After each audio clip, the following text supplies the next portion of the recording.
America ও ইসরায়েলের সঙ্গে ইরানের পরিস্থিতি কোন দিকে মোড় নেয় সেদিকে নজর রয়েছে গোটা বিশ্বের। নতুন করে আবার উত্তেজনা বৃদ্ধি পায় কিনা নজর রাখা হচ্ছে সেদিকেও। এরই মাঝে উঠে আসছে এক বড় খবর। ঝাড়খণ্ডের পূর্ব সিংভূম জেলার বাহারাগোড়া থানার অন্তর্গত সুবর্ণরেখা নদী ঘিরে আবারও তৈরি হয়েছে চাঞ্চল্য এবং উদ্বেগ। বৃহস্পতিবার হঠাৎই এই নদীর মাঝখানে একটা বিশাল আকারের সন্দেহজনক ধাতব বস্তু দেখতে পান স্থানীয় বাসিন্দারা। প্রাথমিকভাবে মনে করা হচ্ছে সেটা একটা মিসাইল বোমা হতে পারে, সম্ভবত দ্বিতীয় বিশ্বযুদ্ধের সময়কার কোনো অবিস্ফোরিত বিস্ফোরক। ঘটনাটা সামনে আসতেই এলাকায় ছড়িয়ে পড়েছে আতঙ্ক, কারণ এই ধরনের বিপজ্জনক বস্তু যদি সত্যিই সক্রিয় অবস্থায় থাকে তাহলে তা যে কোনো সময় বড় দুর্ঘটনার কারণ হতে পারে। তাই বিষয়টা নিয়ে যথেষ্ট সতর্ক হয়ে উঠেছে প্রশাসন। জানা গিয়েছে বাহারাগোড়া থানার পানিগোড়া এলাকায় কয়েকজন গ্রামবাসী মাছ ধরতে গিয়েছিলেন। নদীর মাঝামাঝি হঠাৎই তাদের চোখে পড়ে একটা বড় ভারী ধাতব বস্তু। প্রথমে সেটা সাধারণ কোনো লোহা বা যন্ত্রাংশ বলে মনে হলেও কাছে গিয়ে তারা ভালো করে দেখতে সন্দেহ হয় বিষয়টা, এবং এটা হয়তো কোনো বিস্ফোরক হতে পারে বলে তাদের মনে হয়। তারপর এক মুহূর্ত দেরি না করে তারা বিষয়টা স্থানীয় পুলিশকে জানান। খবর পেয়ে দ্রুত ঘটনাস্থলে পৌঁছে যায় বাহারাগোড়া থানার পুলিশ। পরিস্থিতির গুরুত্ব বুঝে পুলিশ সঙ্গে সঙ্গে এলাকাটা ঘিরে ফেলে এবং স্থানীয়দের নিরাপদ দূরত্বে সরে যাবার নির্দেশ দেয়। পুলিশ সূত্রে খবর, আপাতত প্রাথমিক তদন্ত শুরু হয়েছে।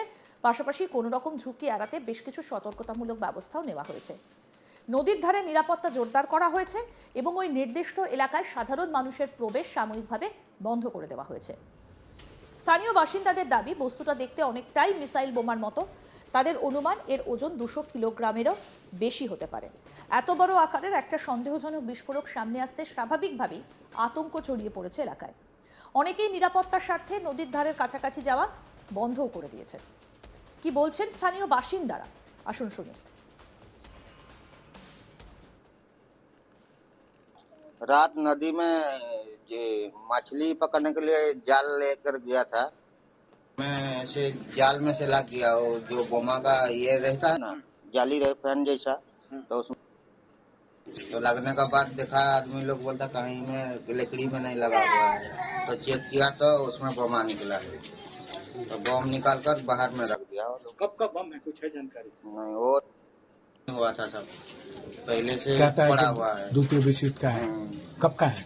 वो मतलब 40-50 साल का पहले का है।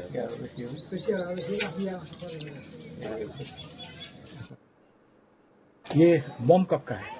ये बम वही अगला बार का है, ये पिछला बार का बम नहीं है। यानी क्या, कौन कब किस साल का है? वो मतलब 50 साल का ऊपर का है। 50 साल का ऊपर में जब गिराया था ना, तब वही है। जब ये लोग आदमी लोग बोलता है, जो आदमी जिसका उम्र ज्यादा है वही बूढ़ा लोग बोलता था ये वो बमा गिरा हुआ है। ये हम लोग सुना है लेकिन कोई दिखा नहीं है। और भी बम होने का उम्मीद है? हाँ, और भी उम्मीद है उसमें निकलेगा वो। এই ঘটনাটা নতুন নয় বলে উদ্বেগ আরও বেড়েছে, কারণ গত কয়েক সপ্তাহের মধ্যে এই নিয়ে তৃতীয়বার এমন ধরনের সন্দেহজনক বিস্ফোরক উদ্ধার হবার ঘটনা সামনে এলো। এর আগে সুবর্ণরেখা নদীর কাছাকাছি আরও দুটো একই ধরনের বস্তু পাওয়া গিয়েছিল, যেগুলো পরে ভারতীয় সেনার বোম নিষ্ক্রিয়করণ দল নিরাপদে নিষ্ক্রিয় করে। স্থানীয়দের কথায় নদীর বালি তোলা বা খননের সময় এই ধরনের বস্তু মাঝে মাঝেই সামনে আসে। দীর্ঘদিন ধরে মাটির নিচে বা নদীর তলায় চাপা পড়ে থাকা এইসব বস্তু হঠাৎ করে প্রকাশ্যে চলে আসে, যেটা অত্যন্ত বিপজ্জনক। এবারের ঘটনাও সেই আশঙ্কাকে আরও জোরালো করেছে। অনেকেই মনে করছেন এইসব বিস্ফোরক আসলে দ্বিতীয় বিশ্বযুদ্ধের সময়কার অবশিষ্টাংশ।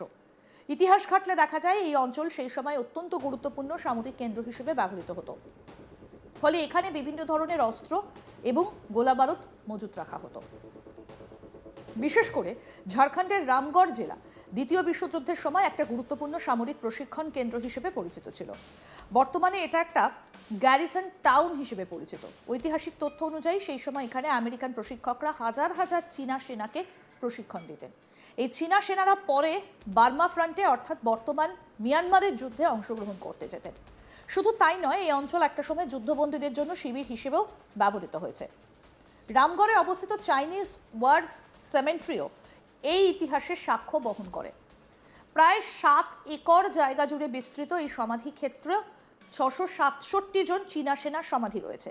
এই সৈনিকেরা 30,000-এরও বেশি সদস্য বিশিষ্ট চীনা এক্সপেডিশনারি ফোর্সের অংশ ছিলেন, যারা বার্মা অভিযানে অংশ নিয়েছিলেন। অনেকেরই বিশ্বাস এই সৈনিকদের একটা বড় অংশ রামগড়ে প্রশিক্ষণ নিয়েছিলেন। বর্তমানে এই এলাকায় পাঞ্জাব এবং শিখ রেজিমেন্টের প্রশিক্ষণ কেন্দ্র রয়েছে। এই সমস্ত ঐতিহাসিক প্রেক্ষাপট থেকে বিশেষজ্ঞরা মনে করছেন বর্তমানে যে বিস্ফোরকগুলো উদ্ধার হচ্ছে সেগুলো সম্ভবত সেই সময়কারই অবশিষ্টাংশ। দীর্ঘদিন ধরে মাটির নিচে বা নদীর তলায় চাপা পড়ে থাকার ফলে এগুলো এখনো সক্রিয় থাকতে পারে, যেটা অত্যন্ত বিপজ্জনক। বর্তমান পরিস্থিতির গুরুত্ব বুঝে স্থানীয় প্রশাসন ইতিমধ্যেই ভারতীয় সেনা এবং বিশেষজ্ঞ বোম নিষ্ক্রিয়করণ দলের সঙ্গে যোগাযোগ শুরু করেছে। খুব শীঘ্রই বিশেষজ্ঞ দল ঘটনাস্থলে পৌঁছে বস্তুটি পরীক্ষা করে দেখবে। বিশেষজ্ঞরা এসে প্রথমে নির্ধারণ করবেন বস্তুটির প্রকৃতি, এটা সত্যিই বিস্ফোরক কিনা, যদি হয় তবে তার অবস্থা কেমন এবং কিভাবে সেটিকে সবথেকে নিরাপদ উপায়ে নিষ্ক্রিয় করা যায়। ততক্ষণ পর্যন্ত এলাকার কড়া নিরাপত্তা বজায় রাখা হচ্ছে। সাধারণ মানুষকে ওই এলাকা থেকে দূরে থাকার জন্য বারবার সতর্ক করা হচ্ছে, যাতে কোনো রকম দুর্ঘটনা না ঘটে। এই ধরনের ঘটনা বারবার সামনে আসে, স্থানীয় বাসিন্দাদের মধ্যে গভীর উদ্বেগ তৈরি হয়েছে। অনেকেই প্রশাসনের কাছে দাবি করেছেন পুরো এলাকা জুড়ে একটা বিস্তারিত সমীক্ষা করা হোক।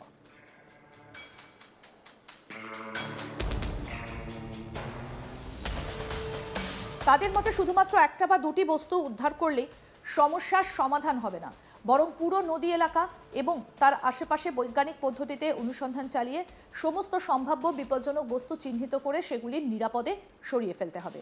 গ্রামবাসীরা আরও বলেছেন, যদি এই ধরনের অভিযান নিয়মিতভাবে চালানো হয় তাহলে ভবিষ্যতে বড় কোনো দুর্ঘটনা এড়ানো সম্ভব হবে। কারণ এই ধরনের অবিস্ফোরিত বোমা যে কোনো সময় বিস্ফোরিত হয়ে প্রাণহানি ঘটাতে পারে। সব মিলিয়ে বলা যায় সুবর্ণরেখা নদীতে এই সন্দেহজনক মিসাইল বোমা উদ্ধারের ঘটনাটা শুধুমাত্র একটা বিচ্ছিন্ন ঘটনা নয়, বরং এটা একটা বড় সমস্যার ইঙ্গিত দিচ্ছে। অতীতের যুদ্ধের ছাপ এখনো বর্তমানকে প্রভাবিত করছে, আর সেই কারণেই প্রয়োজন আরও বেশি সতর্কতা এবং পরিকল্পিত পদক্ষেপ। প্রশাসন কিভাবে এখন এই পরিস্থিতি সামাল দেয় এবং ভবিষ্যতে এই ধরনের ঘটনা রোধে কী ব্যবস্থা নেওয়া হয় সেটাই এখন দেখার। তবে আপাতত এলাকাবাসীর একটাই চাওয়া, নিরাপত্তা নিশ্চিত করা হোক এবং এই অজানা বিপদের হাত থেকে তাদের রক্ষা করা হোক। কারণ এবারই প্রথম নয়, এই ধরনের ঘটনা আগেও ঘটেছে। এলাকার মানুষের মধ্যে ব্যাপক চাঞ্চল্যের সৃষ্টি হয়েছে। কি বলেছেন এলাকাবাসী, আসুন আরেকবার শোনাই। रात नदी में ये मछली पकड़ने के लिए जाल लेकर गया था। मैं ऐसे जाल में से लग गया, वो जो बोमा का ये रहता है ना, जाली रहे फैन जैसा, तो उसमें तो लगने का बाद देखा आदमी लोग बोलता कहीं में लकड़ी में नहीं लगा हुआ है, तो चेक किया तो उसमें बोमा निकला है, तो बम निकाल कर बाहर में रख दिया। कब का बम है, कुछ है जानकारी? नहीं, वो हुआ था सब पहले से कहता है पड़ा कि हुआ है। द्वितीय विश्व युद्ध का है। कब का है? वो मतलब 40-50 साल का पहले का है। আরও আপডেট পেতে দেখতে থাকুন আজ তাক বাংলা। সাবস্ক্রাইব করুন, নোটিফিকেশন পেতে বেল বাটন অপশন প্রেস করুন।